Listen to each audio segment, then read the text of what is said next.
Halo para penikmat rawon, selamat datang kembali di cerita seram sebelum tidur.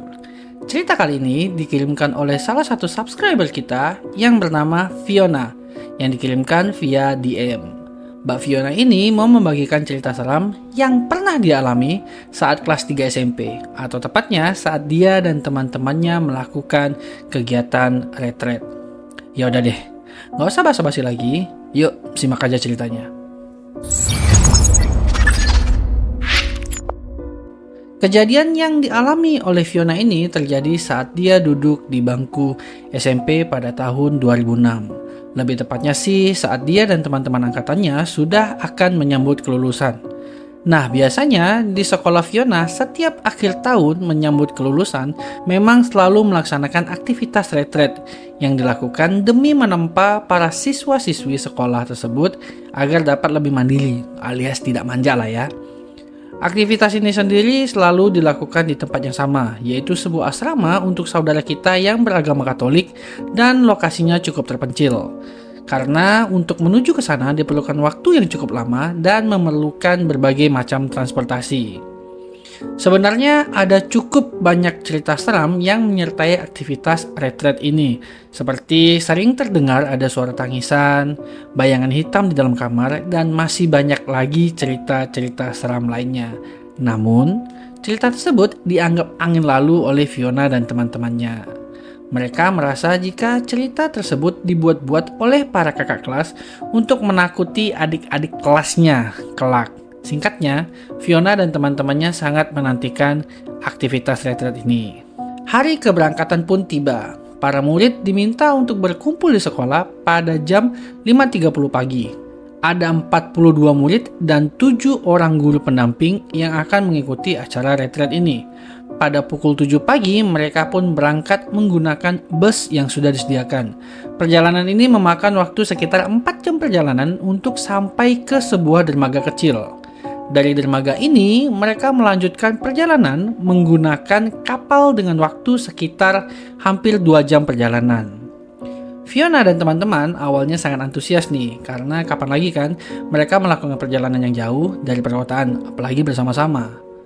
Setelah hampir 2 jam perjalanan, Fiona melihat sebuah dermaga yang bisa dibilang cukup tua dan ukurannya kecil, hanya untuk 4 orang murid berjalan bersama-sama. Sesampainya di dermaga, para murid pun mulai menurunkan barang bawaan mereka dan tentu saja dibantu oleh para petugas kapal.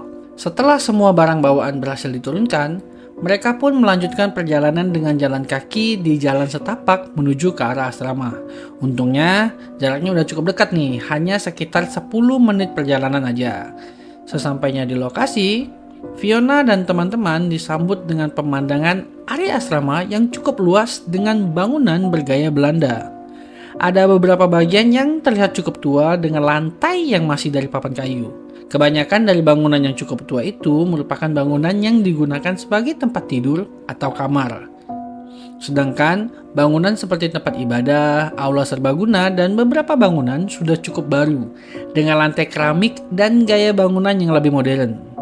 Sesampainya di area asrama, mereka pun disambut oleh beberapa suster dan kemudian mereka mengajak untuk masuk ke gedung aula. Di dalam aula gedung, suster kemudian memberikan beberapa kata sambutan dan pada akhirnya memberikan waktu pada mereka untuk istirahat. Guru-guru pendamping pun mengumpulkan para murid untuk memberikan arahan. Selain itu, mereka dibagi menjadi 2 kelompok, yaitu kelompok wanita dan kelompok laki-laki, dengan masing-masing kelompok memiliki seorang ketua. Dan kebetulan nih, si Fiona adalah ketua dari kelompok wanita. Setelah membagi kelompok dan menentukan siapa ketua kelompoknya, para guru pun membagi kamar di mana satu kamar akan diisi oleh 3 hingga 4 orang murid. Dan Fiona mendapatkan kamar yang hanya diisi oleh 3 orang. Artinya Fiona akan tidur dengan 2 murid lainnya. Nah, karena udah mendapatkan kamar, Fiona dan 2 temannya pun langsung menuju ke arah kamar yang sudah ditentukan. Kamarnya cukup terurus walaupun sudah agak tua. Di dalam kamar ada 1 tempat tidur bertingkat dan 1 tempat tidur yang berada di bawah, jadi cuma kasur aja gitu. Setelah berdiskusi, Fiona memutuskan untuk tidur di kasur bawah, sedangkan tempat tidur tingkat akan digunakan kedua temannya. Kejadian seram pertama yang dialami Fiona adalah saat Fiona baru saja selesai mandi. Dia masuk ke kamarnya dan kemudian berdiri di depan kaca untuk sisiran. Dia kemudian melihat seperti ada bayangan seorang nenek yang berdiri di pojokan kamar. Melihat bayangan tersebut, dia pun refleks melihat ke belakang, namun tidak ada siapapun. Takut, ya iyalah takut. Namun dia mencoba untuk menenangkan diri dan meyakinkan dirinya kalau dia tuh cuma kecapean setelah melakukan perjalanan yang cukup panjang.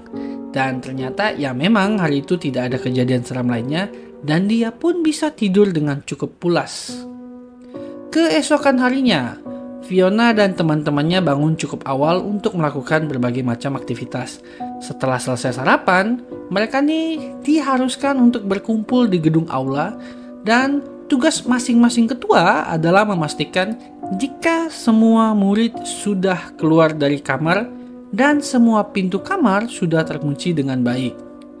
Jadi, si Fiona dan ketua dari kelompok laki-laki harus berkeliling ke setiap kamar untuk memastikan jika semua pintu kamar sudah terkunci dengan baik. Fiona yang berkeliling awalnya nggak merasakan apa-apa tuh hingga sampai di kamar paling ujung. Dari kejauhan aja, perasaan si Fiona nih udah nggak enak. Namun, Fiona tetap memberanikan diri untuk masuk ke kamar itu karena sudah memang tugasnya.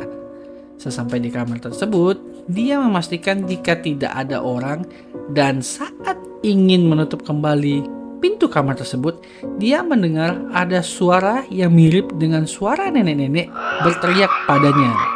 Suara itu meminta agar Fiona keluar dari kamar itu. Teriakannya terdengar cukup dekat, sehingga membuat Fiona kaget bukan kepalang dan langsung kabur. Fiona pun berlari ke arah aula. Dan salah satu temannya nih melihat Fiona yang berlari kayak lagi dikejar-kejar gitu. Pun langsung nanya ke Fiona gitu, kok lu lari kayak gitu, kayak dikejar sesuatu, ada apa gitu. Tapi karena Fiona tidak ingin membuat teman-temannya panik, dia nggak cerita apa-apa tuh dan mengatakan kalau dia tuh cuma takut telat aja, jadi dia larinya kayak gitu. Setelah itu Fiona menggandeng tangan temannya dan mengajak temannya ini untuk segera ke aula sembari menoleh ke arah belakang. Tapi betapa kagetnya dia karena dia melihat ada sosok yang menggunakan pakaian suster yang seperti baru saja membalikkan tubuhnya dan melayang menembus dinding asrama. Melihat hal itu, Fiona pun mempercepat langkah kakinya untuk menuju ke arah aula. Barulah ketika sampai di arah aula, dia tuh bisa bernapas lega.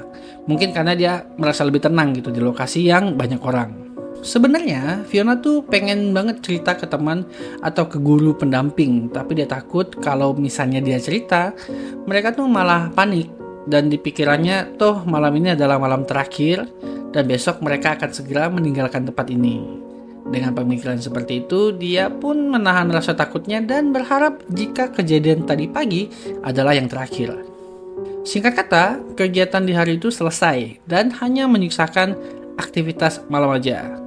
Dan aktivitas malam tersebut adalah aktivitas terakhir yang akan mereka lakukan di kegiatan retreat ini, yang mana adalah kegiatan jerit malam, yang kayaknya memang udah jadi kegiatan wajib untuk dilakukan saat ada kegiatan sekolah. Kegiatan jerit malam ini dilakukan di area belakang aula dengan jalan setapak. Menariknya, jalan setapak itu bukan dari tanah, tapi seperti jembatan kecil yang cukup panjang. Jadi, kalau kita berjalan di atasnya tuh akan terdengar seperti suara berdengit. Ditambah lagi, di bagian kanan jalan ada banyak pohon dengan satu pohon yang ukurannya sangat besar. Fiona sih bilangnya dia nggak tahu itu pohon apa, namun dia bisa pastikan kalau pohon itu bukan pohon beringin karena nggak ada akar-akar gantung yang biasanya ada pada pohon beringin.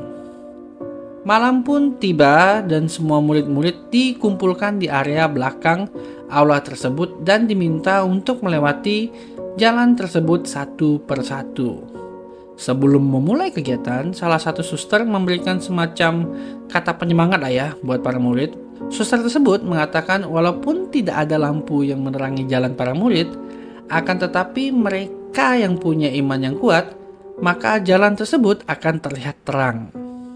Suster itu pun melanjutkan jika tidak ada batas waktu, berapa lama yang dibutuhkan para murid untuk sampai di tujuan. Namun, jarak antar murid pertama dan murid kedua adalah 5 menit. Setelah beberapa saat, giliran Fiona nih untuk melakukan jerit malam tersebut. Dan beruntungnya dia, jika teman-temannya itu kayak nungguin dia gitu. Dan dia pun dapat melewati tantangan ini tanpa masalah. Satu persatu murid pun sampai di tempat tujuan. Dan saat kegiatan akan berakhir, ada satu murid nih yang sadar jika ada satu murid yang belum balik. Mari kita sebut murid itu Putri lah ya. Dan yang lebih anehnya nih, harusnya si Putri ini udah balik dari tadi. Karena si Putri ini merupakan salah satu siswi yang paling awal disuruh lewati jalan.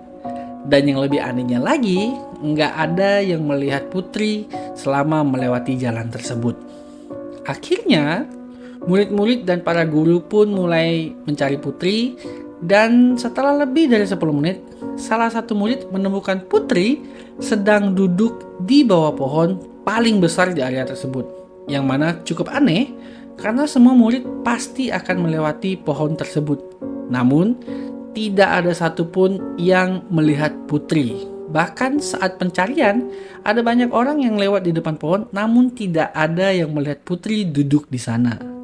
Karena melihat tingkah Putri yang cukup aneh, murid tersebut langsung manggil salah satu guru dan ngasih tahu nih, kalau dia berhasil menemukan Putri, tapi agak aneh nih, soalnya si Putri lagi duduk sendirian di bawah pohon. Guru tersebut sebenarnya merasa ada yang nggak beres nih, karena dengan keributan yang terjadi, Putri masih duduk dengan tenang seperti kayak nggak ada apa-apa gitu. Guru tersebut pun memberanikan diri dan memanggil Putri dengan cara ditepuk nih biar sadar nih. Namun, bukannya sadar, tapi Putri itu tiba-tiba menangis dengan sangat kencang. Melihat hal tersebut, para guru pendamping pun langsung membawa Putri yang sedang berteriak dan meronta-ronta ke ruangan aula. Melihat Putri yang tidak membaik, suster yang ada di sana tuh langsung mutusin untuk mendoakan si Putri nih. Jadi mereka rame-rame gitu membentuk lingkaran untuk ngedoain si Putri. Dan sekitar 30 menitan pun Putri sadar. Salah satu guru pun langsung ngasih air putih untuk Putri dan nanya nih, sebenarnya apa yang terjadi gitu, lu kenapa gitu. Putri pun langsung ngejawab kalau saat dia ngelewatin jalan untuk jerit malam, dia tuh kayak ngelihat seseorang yang menggunakan pakaian suster lagi berdiri di bawah pohon dan melambai sama dia nih, kayak lagi manggil-manggil dia gitu. Karena lokasinya yang gelap, dia tuh nggak bisa ngeliat wajah si suster, jadi mukanya nggak kelihatan. Dia pun mutusin untuk nyamperin si suster. Dan setelah itu dia black out dan gak ingat apa-apa lagi.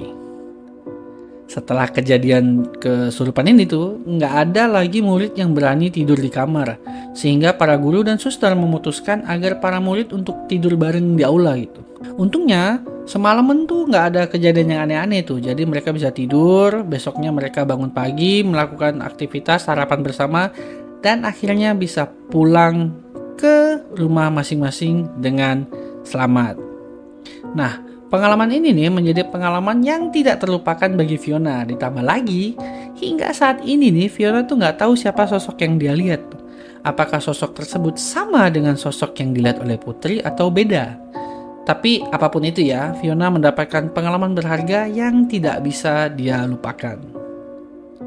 Nah, itulah cerita seram kali ini, dan bagi kalian yang suka dengan cerita seperti ini, jangan lupa buat like, share, komen, dan subscribe. Dan jangan lupa nih untuk ngikutin semua sosial media Horor Rawon, link ada di deskripsi. Dan bagi sobat penikmat rawon yang punya cerita seram dan ingin dibagikan nih, biar yang lain pada nggak bisa tidur, dapat menghubungi tim Horor Rawon via DM atau email. Sekian dulu cerita kali ini, selamat bermimpi buruk, dan ciao.